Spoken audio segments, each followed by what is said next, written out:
Hey, I wanted to do a quick video lesson for y'all today about alternate tunings. The goal of this video is to really just show you how to make them work, when to use them, and how to achieve them. So it's one of the common things I hear from people that are starting out that are really getting out of that beginner stage is, I'm spinning the wheels in G standard tuning. I got to play something else here. Like, where can I go from here? So that's going to be my goal in this video. You're going to need a couple of things in order to achieve this. You're going to need a capo of any kind. This is the one that I have. I have another one here. I think I got 10 more laying around here. And you're going to need a tuner, whether it's a clip-on or it's a keyboard or an app on your phone. You're going to need something to tune with.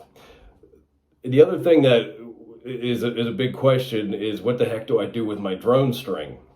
So what we're going to do too is go over how you do that. So you have a couple of options with your drone. For me, I have a railroad spike on my fretboard. It looks like this sticking out of the fretboard, and you hook your string under it. So now I'm G, I just hook. Now I'm an A. Well, I have an A drone. Alternatively, you can retune your drone. A lot of people do that. If you don't want to keep raising and lowering the tension, because it's a small, very thin string, has a tendency to break when you just bring it up and down all the time.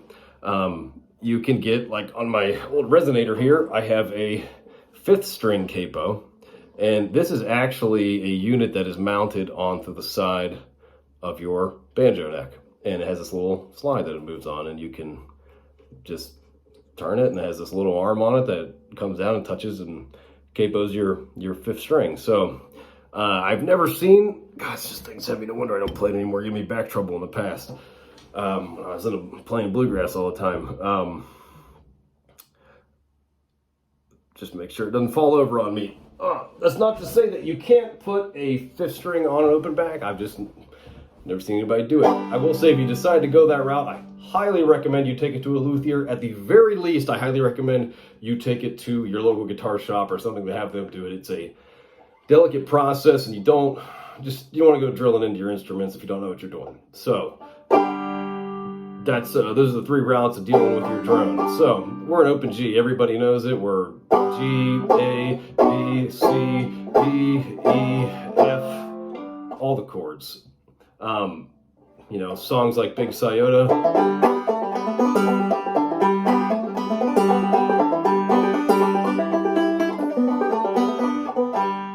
Well, figure no cost. All the beginning songs are in, in G standard. So let's say you're going to your first old time jam, and you have a fiddler that says, "Hey, let's play Big Sayota." I play it A, and you're like, "Well, what do? I play this in G." Well, really easy. We're going to show you how to go from G to A. So out of this tuning, we're actually going to make 3 different keys you can play in.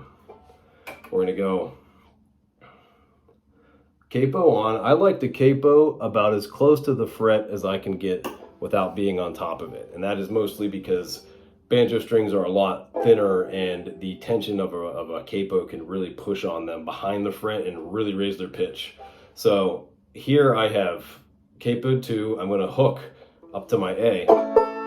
So I typically would touch this up, but for the sake of time here, I'm just going to show you. So now we're in A.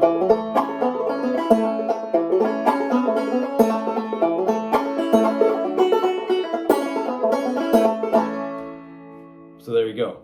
We just played Big Sayota in A. So now let's talk about B tuning. So you're probably won't see this one very often, but you're going to have trouble because of your 5th string peg getting your capo on. So you come up from the underside, and so your natural inclination may be, well, I've tuned up to A with my drone, now I got to tune up to B.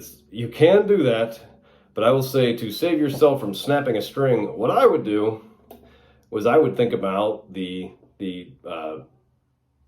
patterns of a B, the key of B. So I would say, like, what are some notes that would work in there? So we go, let's tune down the B. Let's tune this down to, the G. Let's tune this down to F sharp.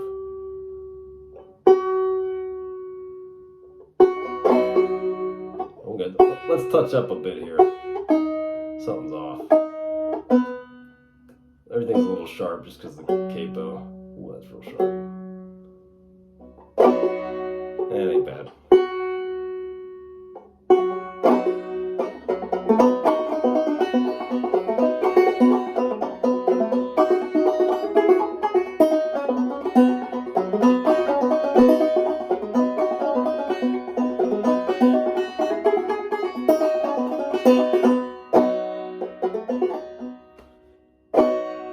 So we just played in B. That F sharp worked great. You could probably also drop that down to E, your drone all the way down. So you don't always want to think in terms of, I have to take, if I'm going into a higher key, I have to take my drone higher. You don't want to think that way. You can actually walk it back so you don't end up snapping a string and costing yourself money and headache.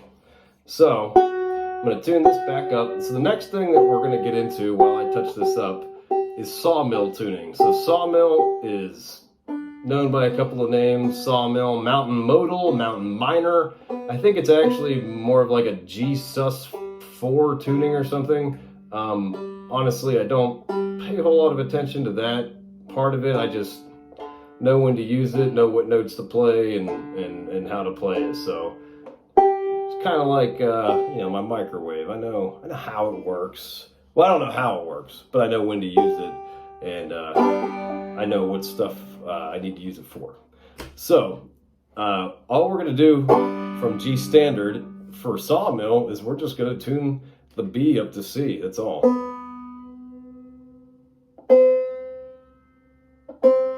So you'll find songs like The Cuckoo, you'll find some Shady Grove, some versions of Shady Groves. You'll find lots of good tunes in sawmill. It sounds a little different, right? So what sawmill has done here is freed up a finger that we'd normally be using to fret. So now we have this C. So now a C chord before looked like this. Now it looks like this or this, which gives you range of motion with the other fingers. An F chord before in G would look like this. Now it looks like this. So for a song like Swing and Turn Jubilee, like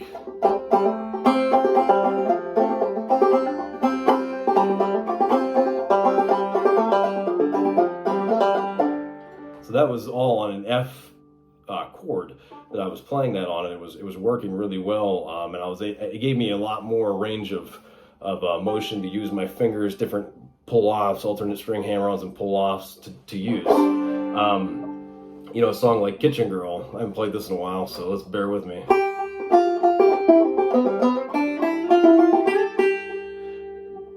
Sawmill tuning. It's got a really kind of mysterious sound to it.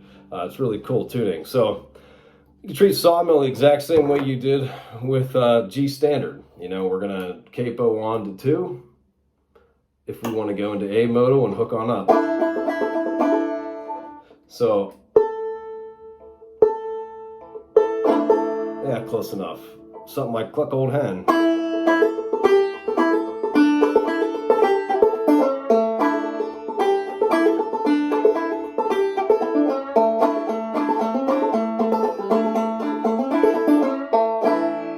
Pretty cool, right? So now we've got a couple of things we've covered.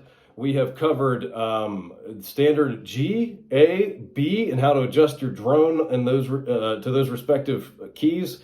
We've done G and A and B modal, and let's go now to double C.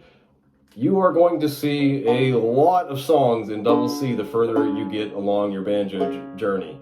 I would say that most stuff that I play anymore is a lot of it's out of double C. As you get into like the deeper old time tradition, you will start to see a huge trend toward double C and double D tunings. Just a lot of the way a lot of the old stuff's written. So now we have double C. This sawmill has its own set of chords, which I should probably mention, like a guitar, we have this tendency sometimes to think about a banjo like a guitar, where a guitar, while there are alternate tunings with guitar, you can pretty easily just capo and just play along, to anything without having to change too much. In this case, with a banjo, you know, you don't want a capo. Like, for instance, if we were in standard G and someone's just playing C, you have to capo all the way to the 5th fret to get to, you know, that key. And I mean, you can do that, but it's going to sound really high, really tinny, and that may be not what you want. So we're in double C now. All I did was from Sawmill, I left the tuned up B to C. Everything else is the same except the low D drops down to C. So from the bottom we have D, C, G, C, and G again. So there's lots of stuff like Soldier's Joy.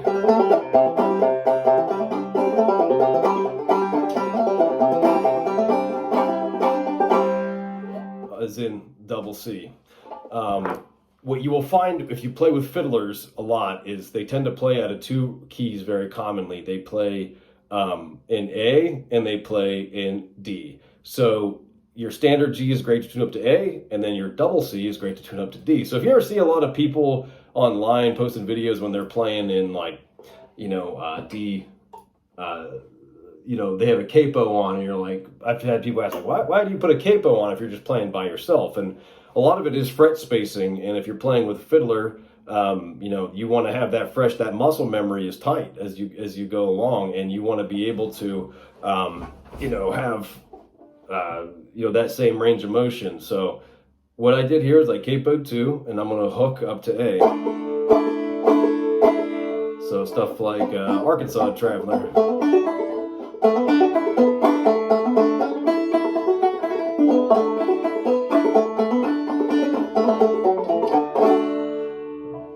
So now we just played that in D. All I did was tune a double C, capoed up, hooked my string. Now we're in D tuning. You are a fiddler's dream now that you can do that. All right. So we have now covered G, A, B, C, D, and let's talk about a couple other. So what are we missing here? E and F. So a couple different ways that you can do E and F. If you wanted to with this, you could tune up. And you could tune this drone up to B. You could also leave it alone.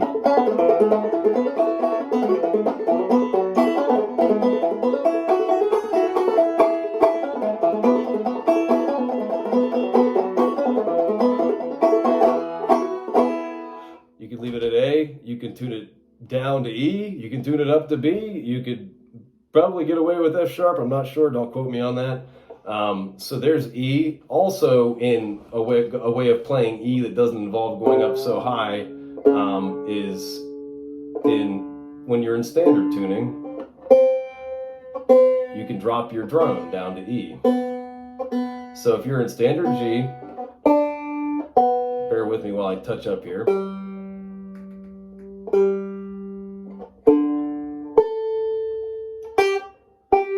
We can take this all the way down to E. Again, gonna go right back through and touch up. Yeah, G was wicked sharp. So is that D. So it's pretty close.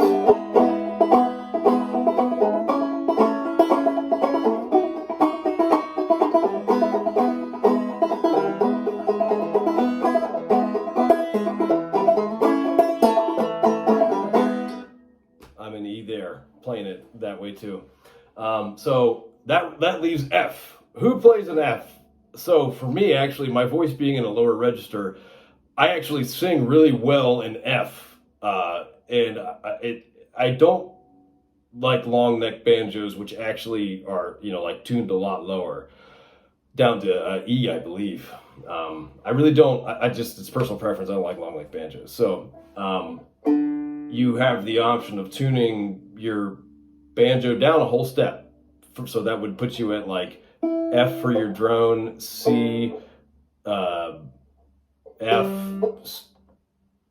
what would be A, and then C again.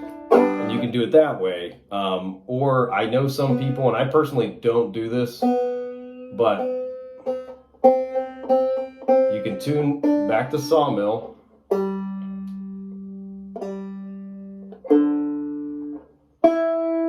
And you can bring your drone to F.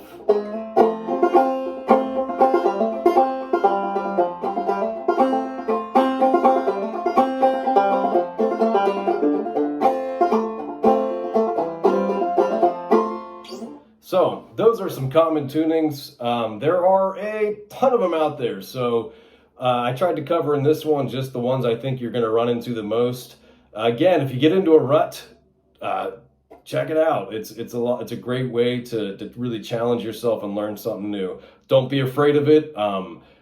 It is a whole other set of chords, but don't think of it like guitar. I mean, like really a lot of the time the chords, if somebody tells me I'm going to play a song in C, I know I'm probably going to have a C, a G, an F, an A minor. You know what I mean? Like it's a lot of the old songs don't go too far into the weeds in that regard.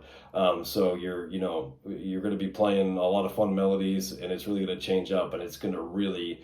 If you haven't done alternate tunings before, you have only scratched the surface of banjo. So until next time, there is a tip jar should you feel so inclined, but that's not important. What is important is to play in some better tunes. Thanks again.